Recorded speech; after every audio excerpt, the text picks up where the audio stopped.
Sain UU, tasain UU, yang artinya halo Rebahaners dimanapun kalian berada, bagaimana kabarnya? Kembali lagi bersama saya John, still in the house. Setelah sekian lama tidak mendapatkan asupan adrenalin yang benar-benar tinggi, kali ini saya akan merangkum sebuah film berjudul Havoc alias Malapetaka tahun 2025, disutradarai oleh Gareth Evans yang pernah membuat film The Raid yang dibintangi oleh Iko Uwais. Sudah pasti seluruh adegan aksi yang ada di dalamnya akan benar-benar sangat brutal, bro. Sehingga daripada berlama-lama, langsung saja pasang hand spirit, semitiskan bus terbahan, kencangkan celana dalam. Selamat menonton dan cekicrot.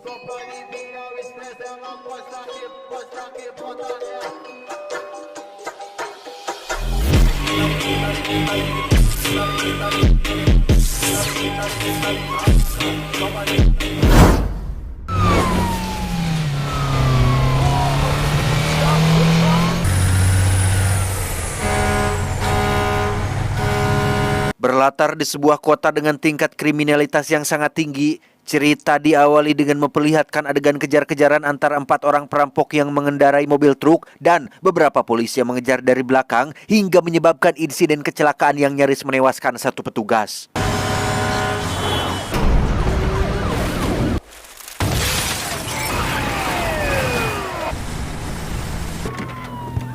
Lolos dari polisi, para perampok yang dipimpin oleh pasangan kekasih yang bernama Charlie dan Mia pun langsung turun dari mobil untuk menyerahkan barang hasil rampokannya. Di sana sudah ada seseorang yang menunggu, yaitu seorang bernama Ching yang merupakan anggota dari kelompok Triad Asia.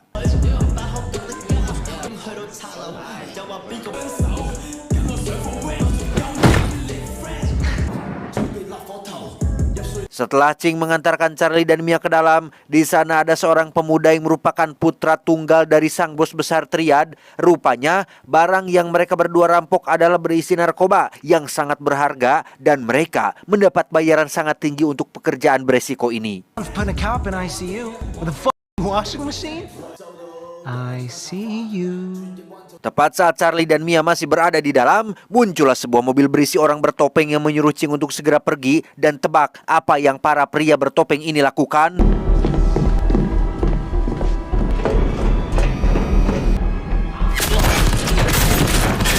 Dan kisah akan berfokus pada seorang polisi ogah-ogahan bernama Walker yang sedang membeli hadiah Natal untuk putrinya. Diketahui jika Walker sudah berpisah dengan istrinya gara-gara Walker yang sering menerima uang haram, sehingga butuh effort yang lebih untuk Walker membujuk sang mantan agar mengizinkannya menemui anak tercinta. I'm trying here. Showing up with the present doesn't count. We don't want your dirty money. Salary can't cover these costs. What do you want me to do? Don't make me out to be the bad guy. And a year ago, no explanation. Setelah ditolak untuk ketemuan, Walker pun melanjutkan patroli bersama dengan rekan poluannya yang masih magang bernama Ellie. Berbeda dengan Walker yang sudah bosan jadi polisi, Ellie tampak masih bersemangat dengan tugasnya karena ini adalah impiannya sejak lama. How old is she? 6. She's And that's all they had? yeah, that's all they had.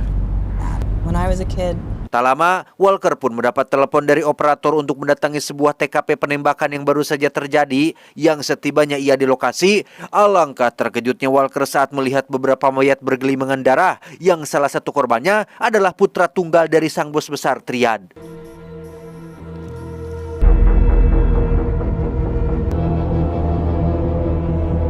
Dengan pengalamannya yang sudah puluhan tahun bekerja di Satuan Reserse Kriminal, ia pun mampu melakukan hipotesis prediksi untuk melihat bagaimana para pelaku melakukan penembakan dan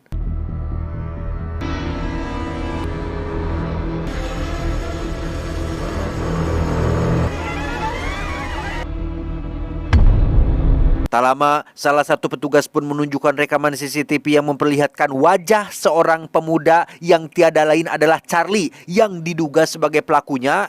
Sempat ngajenghok karena sangat mengenal sosok Charlie, Walker berusaha untuk bersikap biasa saja seolah-olah tidak mengenalinya sama sekali. The dead people here, they got a shot of. Find me an assault rifle. We may be looking for somebody else. You got a body to go with this mess? No, we don't. Maybe they got in a car? All right. Yes, sir. Tak buang waktu, Walker langsung pergi ke suatu tempat untuk menemui seseorang yang merupakan ayah dari Charlie yang ternyata adalah seorang bapak wali kota paling dihormati bernama Lawrence. Sama seperti pejabat konvensional pada umumnya, Lawrence memiliki sisi kelam di belakang layar, yaitu sering menggunakan uang haram untuk menunjang karirnya dalam pemilihan, yang salah satu orang kepercayaannya di lapangan adalah tiada lain dan tidak bukan adalah si sosok si Walker ini. 9 bodies. A coke deal gone bad, real bad. And then I see this on CCTV. Who's that? You recognize that kid? Charlie? Dengan fakta bahwa Charlie putranya terlibat dalam kejahatan, Lawrence pun meminta tolong Walker untuk cari putranya dan segera bawa pulang. Namun karena Walker sudah capek melakukan pekerjaan kotor untuk majikannya, ia pun membuat kesepakatan bahwa andai kata aku berhasil memulangkan Charlie, aku ingin berhenti melakukan pekerjaan kotor, bos. Dan Lawrence tidak punya pilihan lain selain menyetujuinya. We square. That's what it will cost. Get him back. And I never see your fucking face again. Keesokan paginya kita akan diperkenalkan pada bos besar Triadi, merupakan seorang perempuan sekaligus ibu bagi putra tunggal yang sudah mati. Kesedihan jelas terpancar dari sorot matanya sehingga tak lama setelah ia melihat sendiri jasad putranya, si bos pun langsung menemui Ching dan 3 anak buahnya untuk meminta pertanggungjawaban atas kematian putra kesayangannya.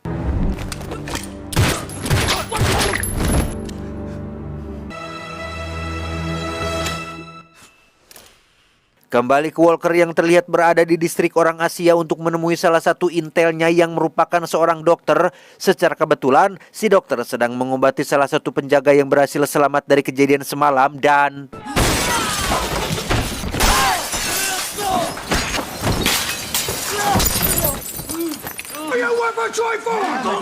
Setelah melakukan intimidasi yang cukup menyakitkan, Walker pun berhasil mendapatkan sedikit petunjuk tentang para pelaku yang memakai topeng hoki atau topeng yang biasa digunakan dalam sebuah olahraga hoki untuk menyembunyikan wajah mereka.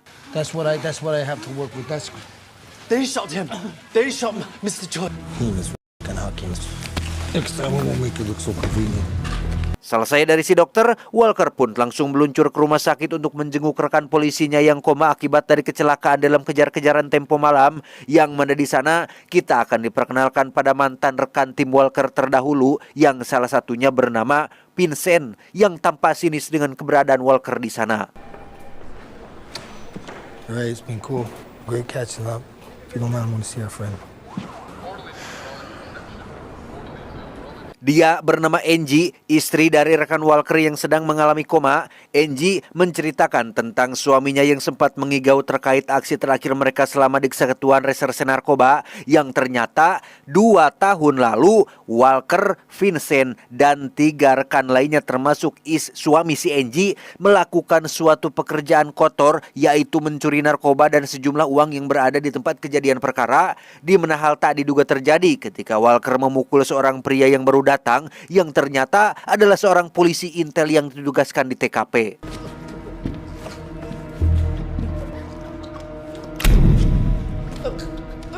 Tepat saat si intel sedang ngap-ngapan, Walker dan kawan-kawan pun baru sadar jika ia adalah seorang polisi sama seperti mereka. Walker yang merasa bersalah pun berniat untuk segera membawanya ke rumah sakit, tapi Vincent tidak setuju dengan ide tersebut mengingat aksi mereka yang pasti akan ketahuan sehingga... We're taking him, Vince, to the discussion.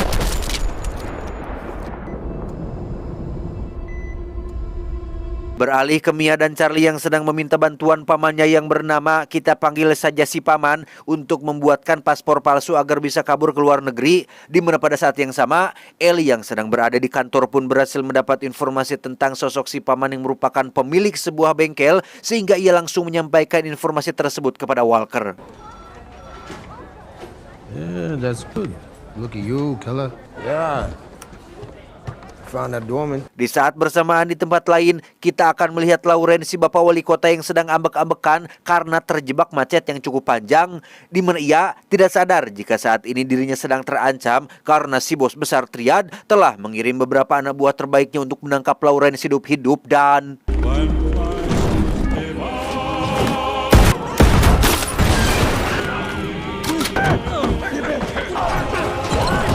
Setelah Lawrence ditangkap, kita akan kembali ke Walker yang sudah tiba di bengkel milik si paman untuk mencari tahu kemana Mia dan Charlie pergi. Yang tak banyak berbelit-belit, si paman langsung memberitahukan sebuah klub yang sering Charlie dan keponakannya datangi, sehingga tanpa buang waktu, Walker pun langsung meluncur ke lokasi saat itu juga. You need the girl to stay alive, right? Mia, right? Yeah, me too. All right. Sementara itu, si bos Triad terlihat masih belum bisa tenang sebelum bisa menangkap Charlie dan membalas kematian putra tunggalnya, sampai akhirnya muncullah salah satu kawan Charlie yang sempat ikut ngerampok dan dengan bodohnya memberitahukan sebuah klub tempat Mia dan Charlie sering terlihat.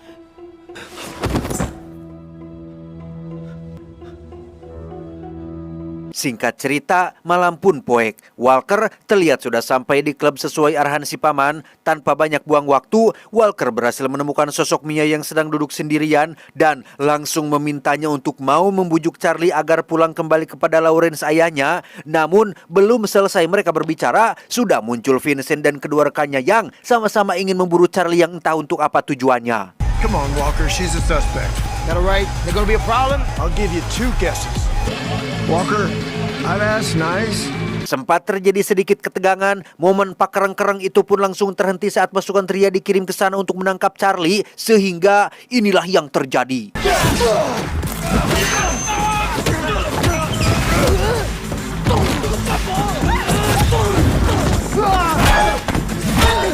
Perkelahian super brutal pun pecah ketika Walker dan Mia harus bertahan hidup dari dua pihak, yaitu Triad dan Vincent CS. Di mana saat Mia sedang terdesak, muncullah Charlie dan si paman yang baru datang dari luar dan...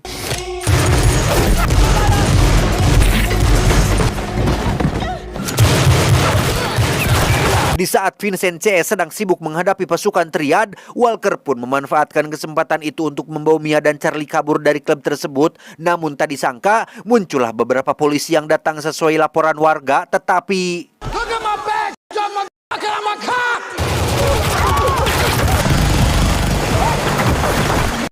Tak punya pilihan lain, Walker dan kawan-kawan pun terpaksa masuk kembali ke dalam klub untuk melindungi diri, di mana si paman nekat mengorbankan dirinya sendiri demi untuk melindungi Mia keponakannya.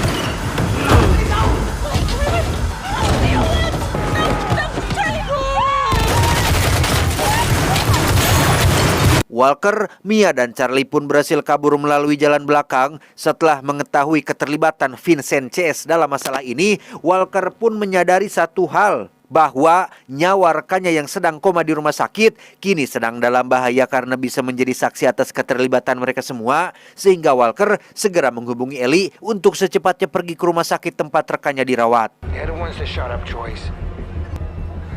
Ellie, He's just dead. I swear to God, wherever I I will call you straight away, I promise. Just please get to the hospital. Dan benar saja, saat ini Vincent sedang kontekan dengan Ching agar secepatnya menghabisi rekan alias suaminya Angie. Yang tepat saat Ellie baru tiba di rumah sakit, Ching sudah keburu bersiap menghabisi rekan dan...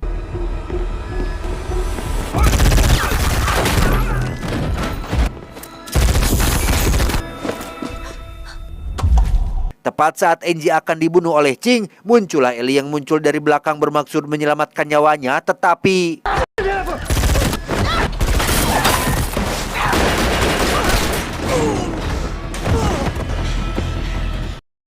Setelah Ellie berhasil menangkap Ching, kita akan kembali kepada Walker yang membawa Charlie dan Mia ke pondok tua milik kakeknya, di mana Walker segera memanfaatkan kesempatan itu untuk menghubungi Lawrence tentang putranya yang sudah ditemukan, tanpa sadar jika saat ini ponselnya berada di tangan si bos Triad yang secara otomatis jadi tahu di mana lokasi keberadaan mereka bertiga.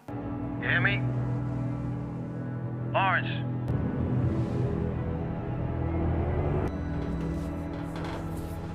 Tanpa buang waktu, si bos Triad pun langsung meluncur ke lokasi dengan membawa serta Lawrence untuk menyaksikan langsung bagaimana Charlie putranya nanti mati dan merasakan seperti apa rasanya kehilangan putra yang sangat disayangi. Sementara itu, Ellie terlihat mendatangi rumah istri dan putrinya Walker untuk bertanya tentang suatu tempat yang mungkin biasa Walker datangi. He has this place down by the lake.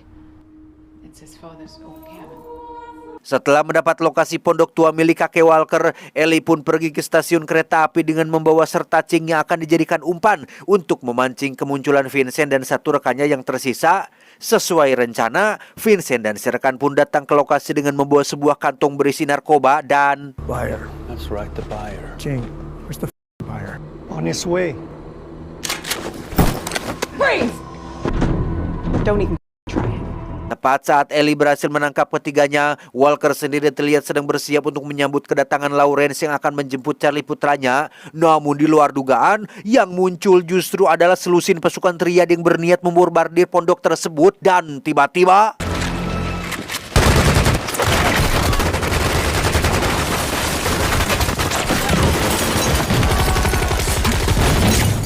persis seperti adegan dalam film The Raid, Walker dan kawan-kawan pun harus bertahan hidup dengan bersembunyi di dalam pondok. Di tengah ratusan peluru yang berterbangan, Walker dengan cerdas mengincar satu persatu musuh yang mencoba masuk ke dalam sehingga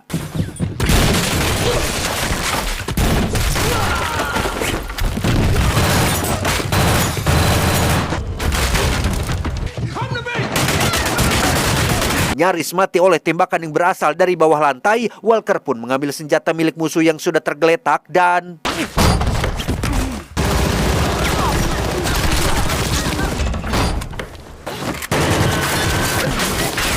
Walker benar-benar kewalahan menghadapi pasukan triad yang terus bermunculan. Di mana saat pelurunya sudah habis, Walker pun mengambil sebuah pengait besi yang ada di pondok tersebut dan inilah yang dia lakukan.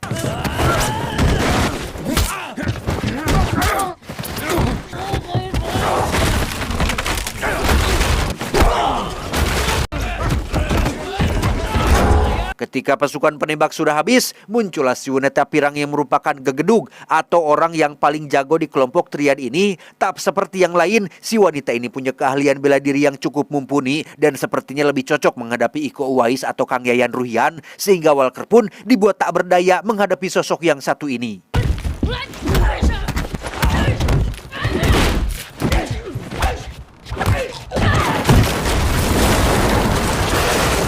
Saat Walker terdiam setelah tertimpa reruntuhan atap, si wanita pirang pun perlahan mendekatinya untuk memastikan kematiannya, tetapi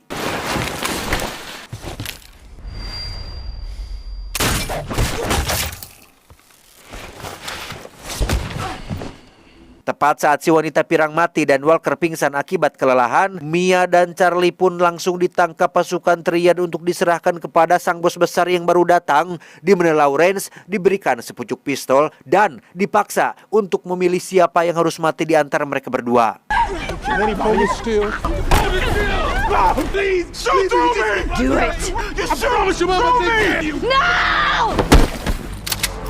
Tepat saat Lawrence dan Charlie sedang masih terlibat drama, muncullah Ellie yang membawa Ching, Vincent, dan satu rekannya. Disinilah akhirnya terungkap bahwa 3 orang yang memakai topeng hoki dan membunuh putra si bos besar ternyata adalah Vincent dan kedua rekannya sesuai perintah dari Ching yang sudah lama menginginkan kematiannya.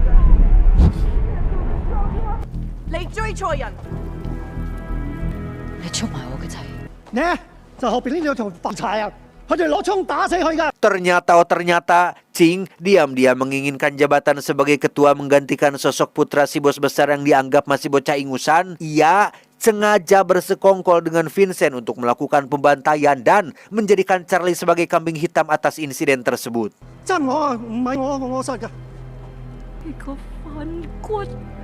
Ibu bos benar-benar tak menyangka jika pelaku yang telah mengakibatkan putranya mati adalah orang kepercayaannya sendiri yang sudah lama mengabdi di kelompok triad ini. Di mana saat si bos besar masih sedang ngahulang tarik, rekan si Vincent pun dengan cepat menjatuhkan Ellie dan berniat menghabisi si Charlie, tetapi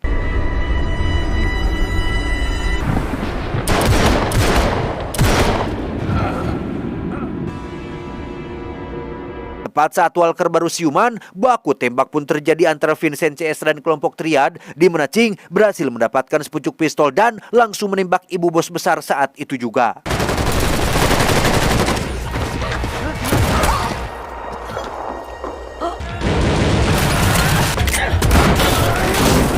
Tak lama setelah Ching berhasil menghabisi majikannya, ia langsung sembunyi sembari membawa tas berisi narkobanya. Namun Vincent tidak serta-merta membiarkan hal itu terjadi dan langsung menembaki si Ching sampai sekarat.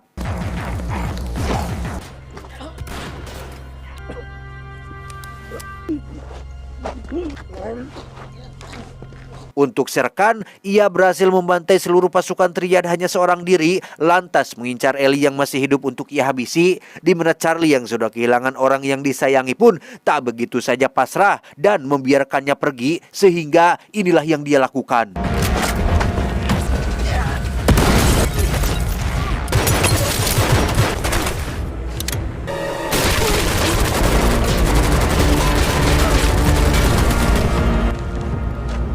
Tepat saat Vincent kabur membawa tas berisi narkobanya, Walker tak sengaja melihat hal itu dan mencoba melakukan pengejaran. Vincent rupanya berniat kabur menggunakan kereta api yang lewat, tetapi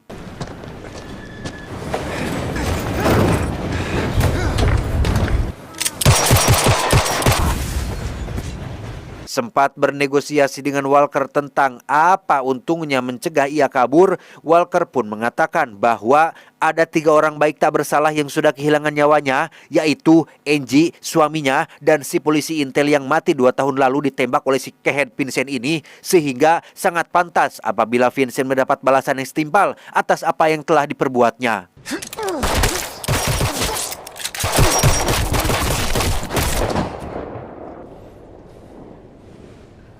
Setelah semuanya selesai, Mia dan Charlie tetap melanjutkan rencananya untuk kabur keluar kota. Ellie sengaja membiarkan mereka berdua pergi karena dianggap tidak ikut terlibat langsung dalam masalah ini. Sementara untuk Walker, ia rumasa salah atas perbuatannya di masa lalu yang sering melakukan pekerjaan kotor, makan uang haram untuk Bapak Wali Kota, sehingga ia sangat menerima akan malapetaka yang menimpanya saat ini. Sesuai judul film ini, yaitu Havoc, bukan Hapek ya, Hapek mah bahasa Sunda. Havoc alias malapetaka atau Walker pun bermaksud menyerahkan dirinya ke kepolisian dan meminta tolong Ellie untuk antarkan hadiah Natal kepada putri tercintanya. Tah beungeut sia nu Hapek mah. I don't want to ruin that Christmas. Tamat ending yang sangat membrutalkan. Pesan yang bisa kita ambil dari film ini adalah sering memakan uang haram bisa membuat seseorang yakin bahwa yang benar adalah salah dan yang salah adalah benar. Jadi tibalik gitu. Maka dari itu ingatlah. يا أيها الذين آمنوا لا تأكلوا أموالكم بينكم بالباطل لا تأكلوا أموالكم بينكم بالباطل إلا أن تكون تجارة عن تراض منكم ولا تقتلوا أنفسكم إن الله كان بكم رحيما. Saya John mewakili jajaran direksi yang bertugas mengucapkan terima kasih dan sampai jumpa di video selanjutnya. Adios, tulang iga anak uncal. Enak sekali tulang iga anak uncal dipakein madu dan dibakar. Wow. Naon atuh keher.